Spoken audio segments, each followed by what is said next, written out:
जय हिंद साथियों। भारत का एक ऐसा प्रधानमंत्री जो विदेश गए लेकिन कभी लौट के नहीं आए। प्रधानमंत्री के पद पर रहते हुए फटी हुई धोती पहनी, साइकिल से यात्राएं की, लेकिन अपने उपयोग के लिए भारत सरकार का 1 रुपया भी खर्च न होने दिया। जब बात नेताओं की ईमानदारी की होती है तो सबसे पहले उदाहरण लाल बहादुर शास्त्री जी का ही दिया जाता है। जब बात स्वाभिमान की आई तब अमेरिका को भी करारा जवाब दिया। बोले स्वाभिमान बेचकर समझौता नहीं करेंगे, स्वाभिमान गिरवी रख के भीख नहीं लेंगे। ये देश हमारा दबने वाला नहीं। ये कहानी एक ऐसे प्रधानमंत्री की है जिन्हें जहर देके मार दिया गया, क्योंकि उनके रहते बाकी नेताओं की लूट एकदम से बंद हो रही थी। लाल बहादुर शास्त्री जी एकमात्र एक ऐसे प्रधानमंत्री थे जो देश में व्याप्त गरीबी, बेरोजगारी जैसी मूल समस्याओं के प्रति सदैव जागरूक रहते थे। लाल बहादुर शास्त्री जी सीमाओं की सुरक्षा करने वाले और खेती करने वाले किसान को सम्मानित करने पर समान बल देते थे, क्योंकि उनके लिए खाद्यान्न के मामले में आत्मनिर्भरता उतनी ही महत्वपूर्ण है जितनी की सुरक्षा व्यवस्था। इसी कारण उन्होंने जय जवान जय किसान का नारा दिया।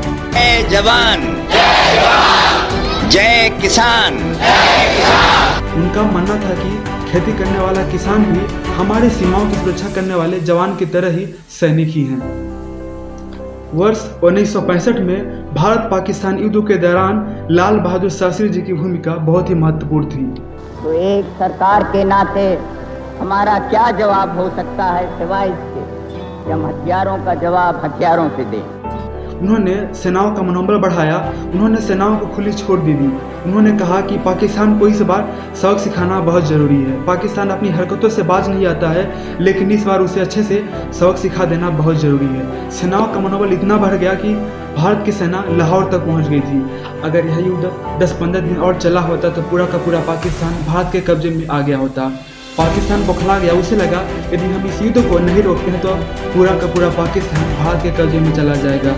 पाकिस्तान के तत्कालीन प्रधानमंत्री अयूब खान ने अमेरिका से मदद मांगी, भारत से युद्ध को रोकने के लिए कहा। अमेरिका ने भारत पर दबाव डाला युद्ध को रोकने के लिए, लेकिन भारत देश झुकने वाला नहीं है। अमेरिका ने भारत को परोक्ष रूप से धमकी दी, कहा भारत में जो लाल रंग का गेहूं जाता है उसे हम रोक देंगे, नहीं जाने देंगे। लाल बहादुर शास्त्री ने कहा रोक दो, मत जाने दो, तुम्हारा घटिया किस्म का गेहूं चाहिए भी नहीं। जिस लाल रंग के गेहूं को अमेरिका के जानवर भी नहीं खाते थे, उस गेहूं को भारत में बेचा जाता था। ये समझौता किया गया था पंडित जवाहरलाल नेहरू के द्वारा। ये बात सच है कि उस समय हमारे देश में गेहूं की कमी थी, लेकिन ये नहीं कि हमारे देश में कमी है तो हम घटिया किस्म का गेहूं खाएं जिसे जानवर भी नहीं खा रहे हैं। हमें भूखे रहना मंजूर है, लेकिन स्वाभिमान बेचकर समझौता करना नहीं। फिर लाल बहादुर शास्त्री जी के आह्वान पर पूरे देशवासियों ने सप्ताह में 1 दिन उपवास करने का निर्णय लिया।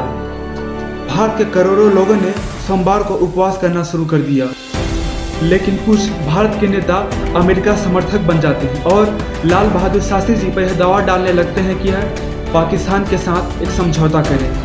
लेकिन लाल बहादुर शास्त्री जी शांति चाहते हुए पाकिस्तान के साथ एक समझौता करते हैं। लाल बहादुर शास्त्री जी ने सिद्ध कर दिया कि हम शांति अपनी किसी कमजोरी के कारण नहीं चाहते, बल्कि शांति हम इसलिए चाहते हैं क्योंकि विश्व के लिए और हमारे देश के विकास के लिए यह शांति अत्यंत आवश्यक है। अगर तलवार की नोक पर या एटम बम के डर से कोई हमारे देश को झुकाना चाहे, दबाना चाहे, ये देश हमारा दबने वाला नहीं।